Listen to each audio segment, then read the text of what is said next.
আবুল মানে হচ্ছে পিতা, আর শয়তান মানে শয়তান, শয়তানের পিতা, শয়তানের দোসর।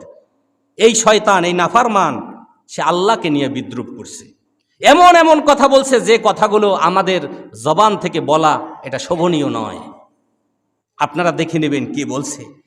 সে এরকম বলছে, কোরআনের আয়াত নিয়েও সে ব্যঙ্গ করছে। আল্লাহ বলছেন, কুল আউযু বিরাব্বিন নাস, মালিকিন নাস, ইলাহিন নাস, মিন শাররিল ওয়াসওয়াসিল খান্নাস, আল্লাযী ইউওয়াসউইসু ফী সুদুরিন নাস মিনাল জিন্নাতি ওয়ান নাস। সে অর্থ করছে, আল্লাহ শুধু বলছেন যে কুল আউযু বিরাব্বিন নাস, মালিকিন নাস, ইলাহিন নাস, শুধু নাস, শুধু নাস, শুধু নাস। বলেন নাউযুবিল্লাহ।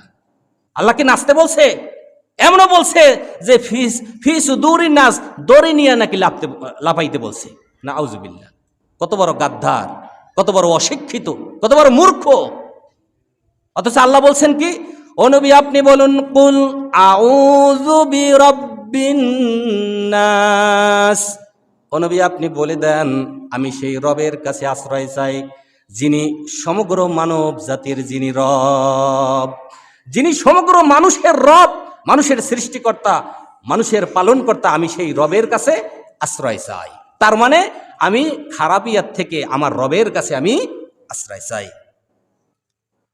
এরপরে আল্লাহ রাব্বুল আলামিন বলছেন, মালিকিন নাস, যিনি সমগ্র মানুষের অধিপতি, যিনি সমগ্র মানুষের মালিক, যিনি কর্তা, তার কাছে আমি আশ্রয় চাই।